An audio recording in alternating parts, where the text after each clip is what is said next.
Good evening, I'm Nima Rajan, and this is Forum Daily for Thursday, January 26th. And tonight, Defense Minister Anita Anand announces further Canadian aid for Ukraine in the form of battle tanks. Ms. Anand says Canada will send 4 of its German-made Leopard 2 tanks to Ukraine in the coming weeks. Canada is also providing trainers, spare parts, and ammunition. The defense minister left open the possibility of sending more Leopards in the future. Well, some bad news for renters. The Canada Mortgage and Housing Corporation says last year's surging rental market left the country with the lowest vacancy rate for purpose-built rentals since 2001. The Federal Housing Agency says the vacancy rate for such properties sat at 1.9% last year. Now, this is down from 3.8% a year earlier. The fall reflects a widespread tightening that CMHC saw in the rental market. This came as immigration ticked upward and higher mortgage rates made it harder for renters to purchase properties. Canada's privacy watchdog is sounding the alarm on Home Depot, saying it shared personal customer data with Facebook parent company Meta without valid consent. Privacy Commissioner Philip Dufresne says the data from electronic receipts included encoded email addresses and in-store purchase information. Now, if those customers had a Facebook account, Meta compared what the customer bought at Home Depot to advertisements sent over the platform. Mr. Dufresne says Home Depot stopped sharing customer information with Meta last October. All right, turning to a news conference addressing violence on Toronto's transit system. Chief Myron Demkew says the force is increasing its daily presence on city transit in light of recent violence in the system. He says more than 80 officers are expected to be in place daily throughout the Toronto Transit Commission. Now, this is to reduce victimization, prevent crimes of opportunity, and enhance public safety. TTC head Rick Leary says he doesn't know exactly what's behind the recent violence, but the underlying issues are complex and will require a coordinated response. A new report has found that misinformation contributed to at least 2,800 COVID-19 deaths in Canada. The nonprofit Council of Canadian Academies studied data from between March and November of 2021, and it says it found that misinformation about COVID-19 led to vaccine hesitancy, which impacted more than 2.35 million people. The study says that vaccine hesitancy also led to hospital and ICU visits, which cost more than $300 million. Meanwhile, Canada is sharing evidence with United Nations peers about its sanctions against Haiti's elite in an effort to get them to follow suit. Canada's ambassador to the UN, Bob Rae, says other countries should sanction those elites domestically, saying Canada's sanctions have had a strong impact. Ottawa implemented the measures after the takeover of Port-au-Prince by violent gangs. They believe political and business leaders in Haiti have helped those gangs to flourish. Tensions rise in Quebec, where the Order of Nurses has rejected calls to delay its next licensing exam, despite concerns about the failure rate. The order says the next exam will go ahead as scheduled on March 27th, but nursing students will be given the option to wait until the next date in September. A probe continues into why just 45.4% of nursing students passed the previous exam in September. All right, moving to another tragic discovery of potential grave sites at a residential school. The lead investigator in the search for unmarked graves at a former residential school site near Williams Lake First Nation in BC shared the discovery. Now, he says that the latest phase of their work has uncovered 66 additional reflections indicating potential children's graves. A year ago, the nation announced discovering 93 other reflections. Chief Willie Sellers says next steps could involve excavation at the former Catholic-run St. Joseph's Mission. All right, switching gears to a look at the country's job vacancy rate. Statistics Canada says it fell to 4.8% in November, the lowest rate since June 2021. The federal agency says the number of job vacancies fell by 2.4% to 850,300 for the month. Now, that was the lowest level since August 2021. StatsCan says there were 1.2 unemployed people for every job vacancy in November. This is up from the low of 1.0 in June. Over to the East Coast now, where Nova Scotia's rapid population growth is including a significant increase in the number of French-speaking immigrants. According to figures provided to the Canadian press from the Department of Immigration, 755 French-speaking immigrants came to Nova Scotia in the first 11 months of last year. Stay with us. We'll be right back after a short break.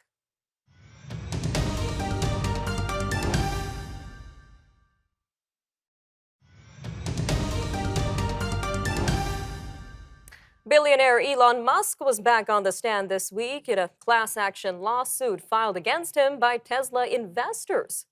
Mr. Musk was questioned by his own lawyer about a tweet that Tesla investors say misled them about a deal that never happened.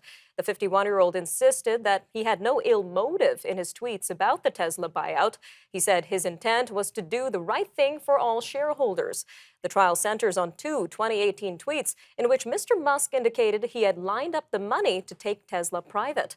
Well, joining us now to talk more about this ongoing trial is Brendan Caldwell, director at Caldwell Securities Limited. Brendan, welcome back to Forum Daily. Always good to be here, Nima. Always good to have you, Brendan. So let's talk about this tweet back in 2018. What are your thoughts on what has been happening ever since it came out?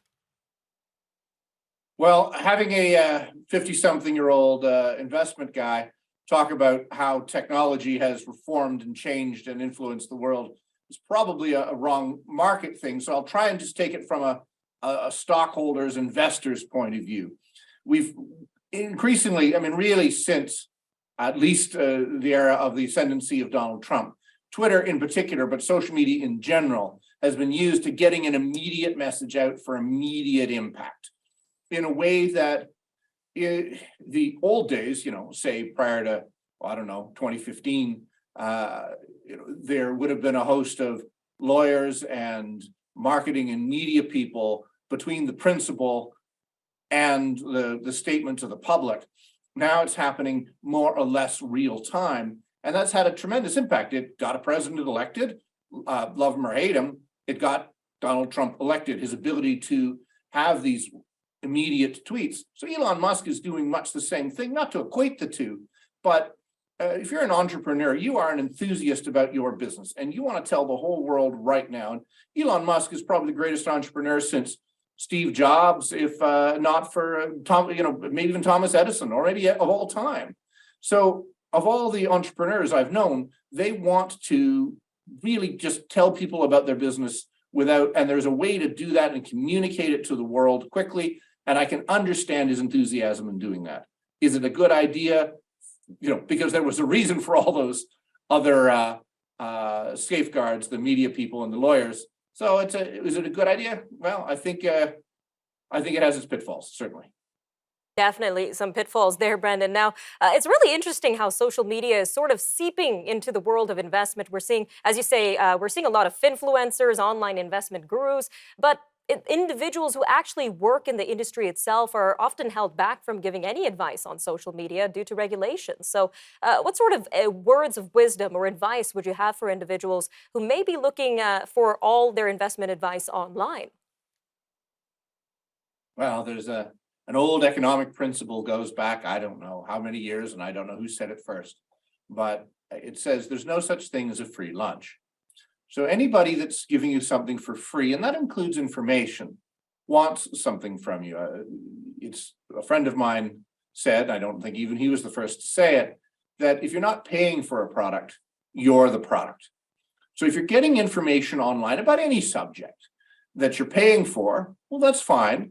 The people that are providing you the information are doing it in exchange for the money that you're paying. And you can probably rely to a greater degree on information that you pay for, whether it's an in-person call with an advisor or in some other medium. But free information, quote unquote, free information, makes you the product. The people who are providing information want something from you. They want to motivate you to act.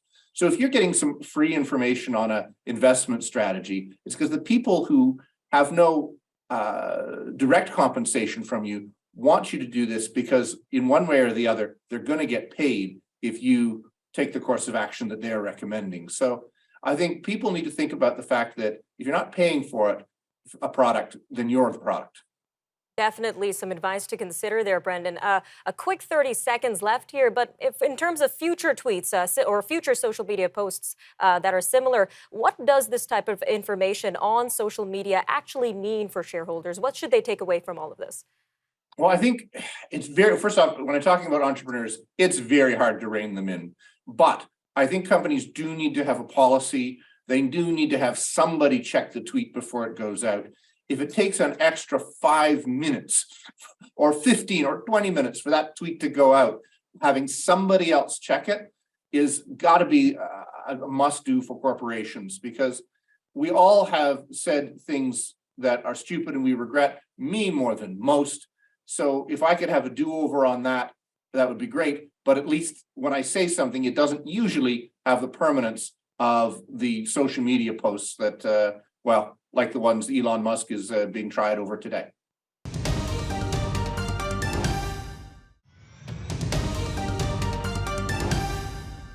Well, the latest in the war in Ukraine saw Russian forces launching a series of attacks across the country today, killing at least one person. The rash of missiles and self-exploding drones comes just one day after Germany announced that it would send battle tanks to Ukraine, following Washington's lead the day before. A Kremlin spokesman said the move to provide Ukraine with modern Western tanks is a sign of the West's growing involvement in the conflict.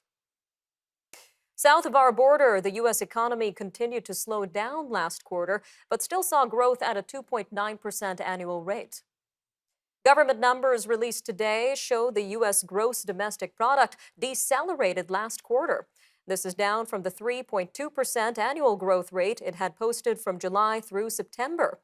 Many economists think that the country's economy will continue to slow until it sees a mild recession by the middle of the year. Well, in other economic news, the United Nations is forecasting global economic growth will fall significantly to 1.9% this year. Now, that's due to factors including the food and energy crisis, which was sparked by the war in Ukraine, the impact of the COVID-19 pandemic, persistently high inflation, and the climate emergency. The UN's report on Wednesday says the slowdown is affecting both developed and developing countries, with many facing risks of recession this year. More job losses in the tech sector as Germany-based software company SAP says it's cutting up to 3,000 jobs worldwide. Now, that is about 2.5% of its workforce. The announcement today came as the company reported a sharp 68% drop in profits last year. Google, Amazon, Microsoft, and other tech giants announced mass layoffs in recent weeks. Turning our attention to Burkina Faso, where the French Foreign Ministry says it is recalling its ambassador to the country for consultations. The move comes one day after Paris decided to withdraw troops from the West African country following a demand by its military rulers. About 400 French Special Forces members were based in Burkina Faso. This was part of a broader military deployment aimed at fighting extremists in Africa's Sahel region. Unrest in Lebanon as scores of protesters have scuffled with riot police in Beirut. This comes as they try to break into the chief offices of Lebanon's judiciary. The demonstrations follow the chief prosecutor's move on Wednesday to cripple the probe into the port explosion that devastated the capital 2 years ago. He ordered the release of all suspects detained in the investigation, and he also filed charges against the judge that's leading the probe, Tarek Batar. The probe has stalled for years and threatens to rattle Lebanon's ruling elite, which is rife with corruption and mismanagement. All right, turning back to Africa now, where the Tanzanian government is ramping up its seizure of livestock from indigenous Maasai herders. The seizures are happening in the Ngorno conservation area. A report released on Thursday says the move is to clear the way for safari tourism and trophy hunting. The update is from the Oakland Institute, a U.S.-based environmental think tank. The government is forcing the owners to pay heavy fines, and those failing to pay have their livestock auctioned and moved away. The Tanzanian government has previously said the number of Maasai and cattle on the land is putting it at risk. India marked its Republic Day today. Tens of thousands of people gathered to watch a parade in the Indian capital. It showcases the country's defense capability and cultural heritage on a newly revamped ceremonial boulevard. Egypt's President Abdel Fattah el-Sisi looked on as an official guest at the event on Thursday. Republic Day marks the anniversary of the adoption of the country's constitution on January 26, 1950. Many eyes will be on the skies tonight.